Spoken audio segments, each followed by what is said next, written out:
In this tiny warehouse in Northern California, Dusty Kenny is getting her products ready to sell on Amazon. We make baby spoons, baby placemats, bento boxes, bowls, plates, cups, and we manufacture them in China, and they come via sea in all these boxes here. But now Kenny is facing a giant additional cost, a 125% tariff on all her goods coming from China.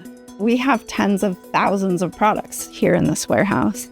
And when you add a tariff to all of that, and you're trying to absorb that for your customer to not raise prices on them, that adds up to an astronomical amount. On April 2nd, Trump announced big, aggressive tariffs, a 10% baseline on nearly all imports to the U.S. and far steeper rates on many nations. In a few moments, I will sign a historic executive order instituting reciprocal tariffs on countries throughout the world. Reciprocal, that means they do it to us and we do it to them. This is my livelihood. This is how we put food on the table. It could put me out of business. Stocks tumbled amid fears of reciprocal tariffs, rising prices, and slowing consumer spend. Although Trump did put a 90-day pause on tariffs for some countries on April 9th. Prices will go up in the short term. There's no doubt about it. CNBC sat down with 8 U.S. businesses who sell on Amazon to find out how the new tariffs are having an impact on their prices. That's pretty cool. I know they have done segments like this in the past where they chat with folks, even sellers in particular marketplaces. And so actually going through 8 sounds pretty representative in my opinion, at least certainly more so than some of their past coverage. So I'm actually excited to hear what correlates across these 8 businesses. Competitors in China, and their customers' willingness to spend.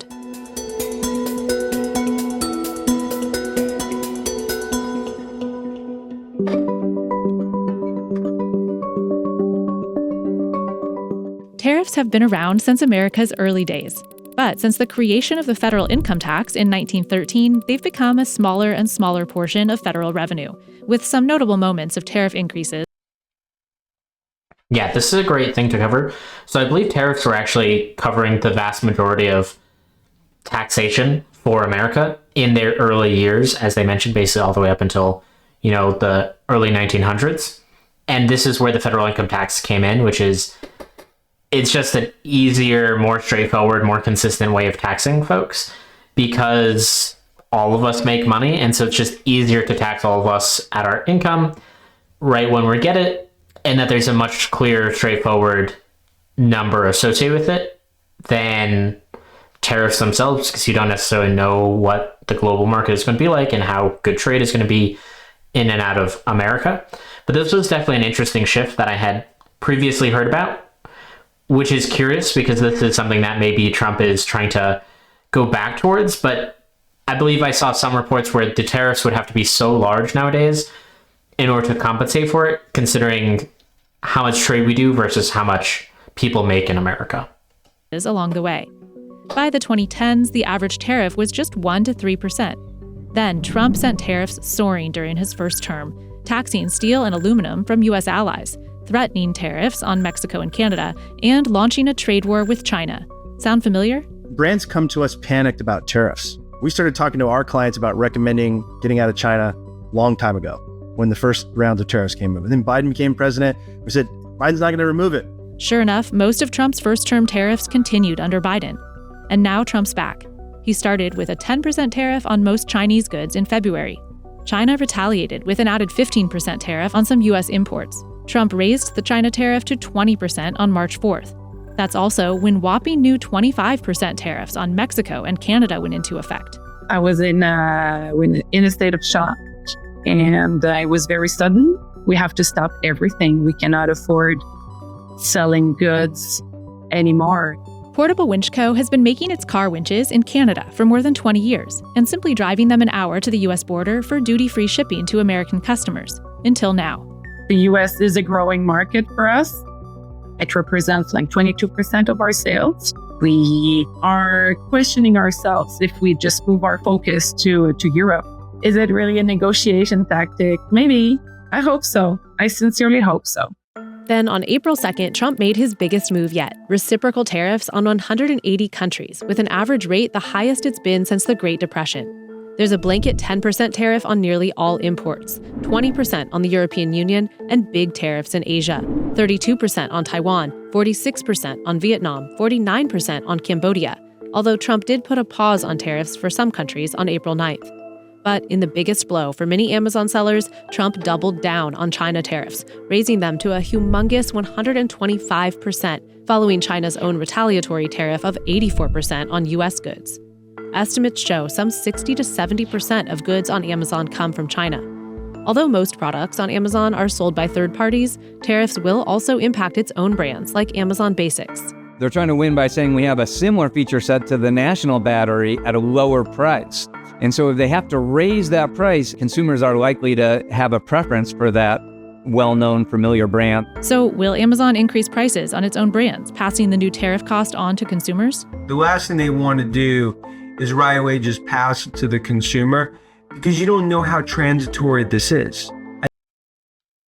Yeah, I'm not sure when the timing of this happened for this recording, but I believe Amazon has actually started showing tariff charges on their site to kind of differentiate their prices increasing from just general market trends to very specifically these tariffs that are being made by the government and by Trump.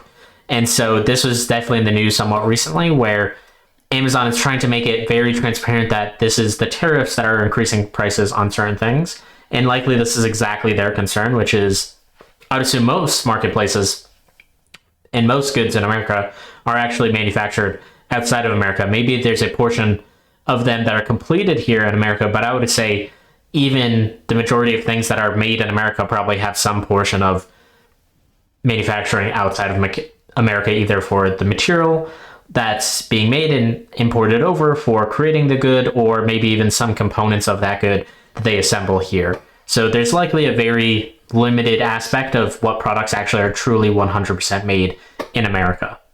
I think if it extends after, call it 6 months, then a lot of those ultimately get passed to the consumer. As for whether third-party sellers will need to raise prices, I will hold my prices for as long as I can and just absorb those tariffs because I'm already competing against those Chinese sellers that are undercutting me. On Amazon, yeah, we'll probably increase the price by, 10 to 20% at some point. Tariffs are going to increase the price of toys for the consumer. There's no doubt about it.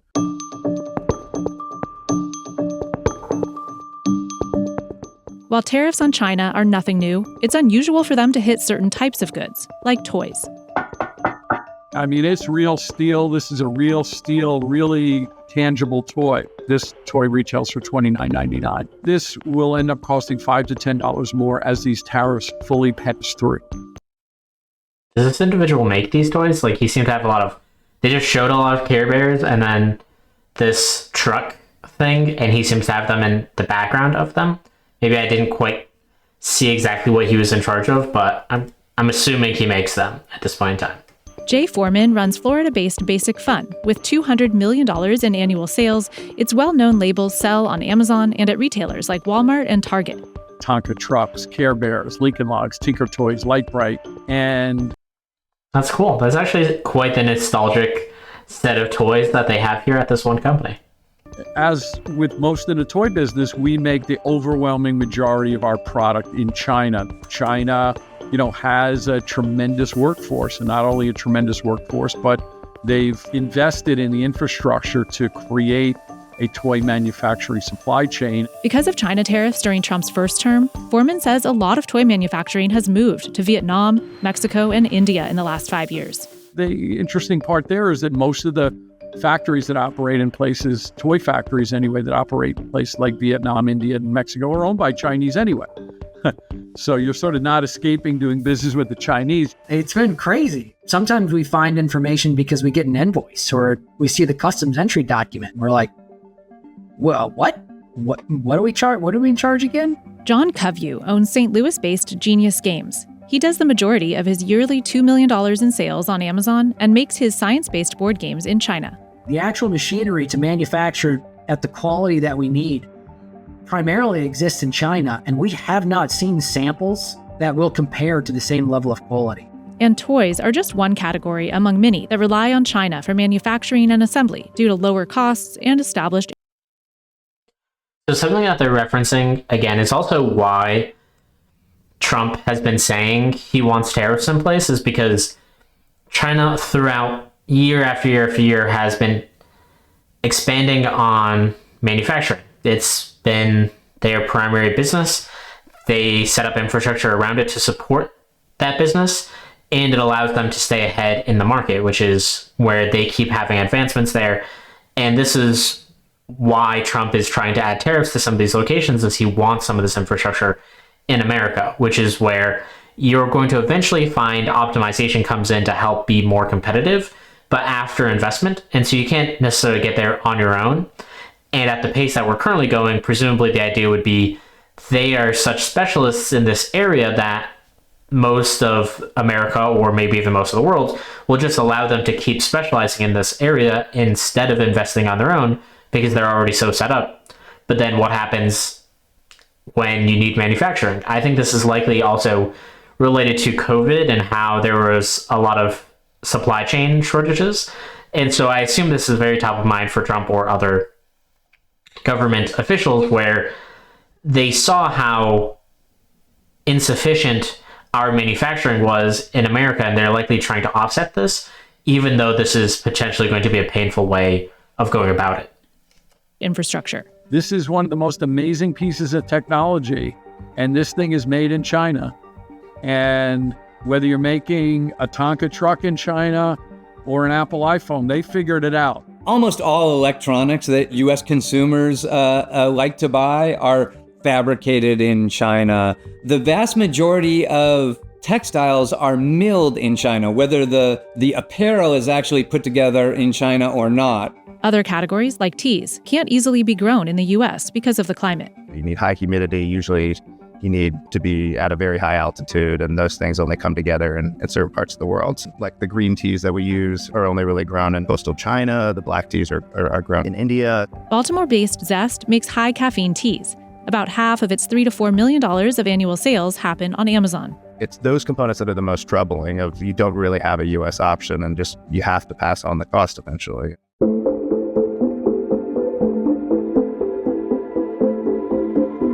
This is our new Snacktainer silicone bento box. Kenny's brand, Prima Stella, brings in about $800,000 annually, almost entirely from Amazon sales. I would love to be able to manufacture in the U.S., but the truth is that the infrastructure is not there. The manufacturing infrastructure doesn't exist. I've even considered what it would look like to open a manufacturing site, but that's way over my head and, out of my budget, right? Even with huge tariffs, Kenny says it still doesn't make financial sense to move manufacturing to the U.S.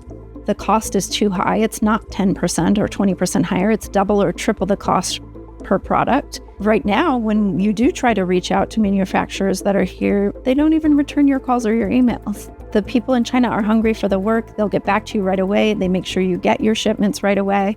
They're on it. There are some, like Viper Industrial, that do manufacture entirely in the U.S. and charge a premium for it. We actually see it as a competitive advantage. You put our products side by side to a competitor's that is getting it overseas, and it's a night and day difference. Dane Rush and his brother own the Green Bay-based business, selling some $30 million annually of stools and other shop equipment that range in cost from $350 to $650. You can go to, a lower value store and buy a stool at $40 or $50, maybe even cheaper. We're not going for the buyer that's looking for the cheapest price. That's not our market. Now he's considering taking on manufacturing for others who rely on countries hit hardest by the tariffs. At the National Hardware Show, we actually got asked by many vendors if we could be an OEM for them. So I think there's a huge opportunity for OEM manufacturers to start taking on more work from these people that were purchasing overseas and start making it here in the United States. This may be true for some categories, but not for any of the other Amazon sellers we spoke to. Instead, they've been looking to move manufacturing elsewhere overseas. During the first presidency of Trump, we noticed that the tariff was going to impact our industry, especially with furniture being hit. So at that point, we set up our first joint venture factory in Vietnam. William Su runs a $70 million New York-based home and kids brand called Teamson Founded by his mom, now sold at Costco and Amazon. And then also I've visited India twice already within that last 6 months. But Trump announced a 26% tariff on India. A lot of child products for some reason in this segment. We had the toys, we had sort of like these spoons and lunch boxes. And here seems to be another sort of category of child products. I'm curious if there's any relation to this, if there's an extra tariff specifically on those goods, or if these are just the ones who happen to reply to them when they reached out. And 46% on Vietnam April 2nd, although tariffs are on pause for some countries. But the huge China tariff remains. So within the next 12 to 16 months, we will completely move out of China. None of the sellers we talked to say it's financially feasible to relocate manufacturing to the U.S., even though it would allow them to avoid tariffs. I think the administration would like people to think that this is a China problem and that this is only hurting Chinese-based businesses and helping U.S.-based businesses. But I am a U.S.-based business, let's be clear. I can't manufacture everything here. I wish that I could, but everything else is done here. Everything's warehoused here, designed here, photographed here. All the income that comes from that stays here.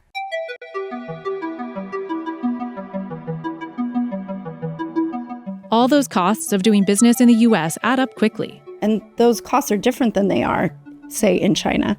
And so when you have the factory directly knocking off a product and sending it right to Amazon and not paying tariffs, we can't compete. Like so many others, Kenny needs to keep prices low to stay competitive in the era of Temu and Shein. My most popular product are my silicone baby spoons, and I used to sell them for $9.99.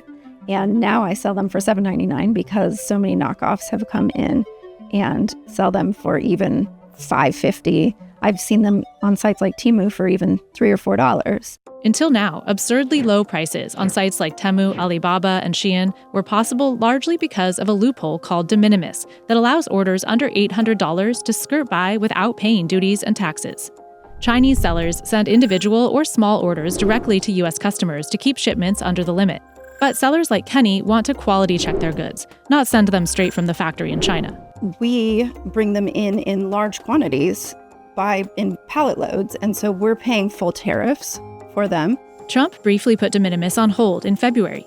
Days later, as huge numbers of Chinese packages started piling up at U.S. post offices and customs officials got overwhelmed, he temporarily reinstated the loophole. We don't have enough customs inspectors to look at this huge volume of packages, and the U.S. Post Office does not collect duties. They don't have a single employee dedicated to inspecting packages or processing duties. So literally there was a stop to all international mail from China for a few days. On April 2nd, citing adequate systems now in place to collect tariffs, Trump again announced he's ending de minimis, effective May 2nd. The White House said the loophole is being closed to target deceptive Chinese-based sellers who hide illicit substances, including synthetic opioids, in low-value packages to exploit the de minimis exemption. This particular toy, when we manufacture it, we're inspected by our licensor Hasbro, it's inspected by our retailer, Target, Walmart in China. Anything that comes in on de minimis is not going through that safety scrutiny at all. Small packets that might have included a dress or some kind of tchotchke might have been stuffed with illegal drugs or things like that, might be counterfeit, might be bootlegs and knockoffs. Some Amazon sellers were benefiting from de minimis, especially on its separate direct from China site, Amazon Haul, launched in November to compete with Temu. But overall, killing de minimis will hurt Amazon competitors like Temu more. Closing this actually takes off, what's really been the sort of loophole that's been tugging at Amazon, really for the last 18 months. Yeah, this is a really interesting one because de minimis basically allowed Temu to take over the market in many ways because they didn't need to pay tariffs on it. And so their prices were consistently coming in under other marketplaces. I've actually been noticing their prices go up very noticeably in the recent month or so. And likely with this kind of being adjusted, this is going to take place. I think this was originally added by, I want to say Obama. And I think the idea behind it was to sort of avoid having to have tariffs for things like you sending something to a family member back and forth. And so I think it was mostly meant for those types of interactions. It was not initially created for businesses, especially very large businesses, to sell to millions of customers, millions or tens of millions of dollars of product, just in very small packaging. But that's how it's been leveraged. And I think Shein as well was one of those companies that took advantage of this. And so it's sort of a loophole that they started to use in order to kind of undercut other competitors like Amazon, for instance. And so it's going to be very interesting to see how this changes the market and how some of these companies who have been really skyrocketing in the last few years and how they're going to adjust to this. With Trump's shifting stance on de minimis and broader tariffs, the uncertainty has made it difficult for businesses and American shoppers to plan. You never know from day to day. Are we going to have new tariffs? Are we not? Is he going to raise them? Are they going to be blocked? How do you plan like that? We actually see a slowdown in purchases in some cases just from the talk of tariffs and the talk that prices might go up. Another uncertainty, just how many countries will implement retaliatory tariffs and how big they'll get, which will hurt some U.S. Amazon sellers in the opposite direction.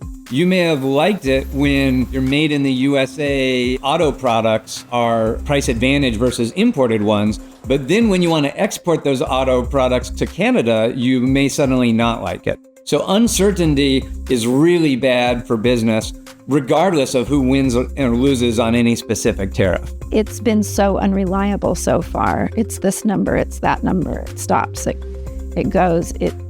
It's hard to know where will this stop.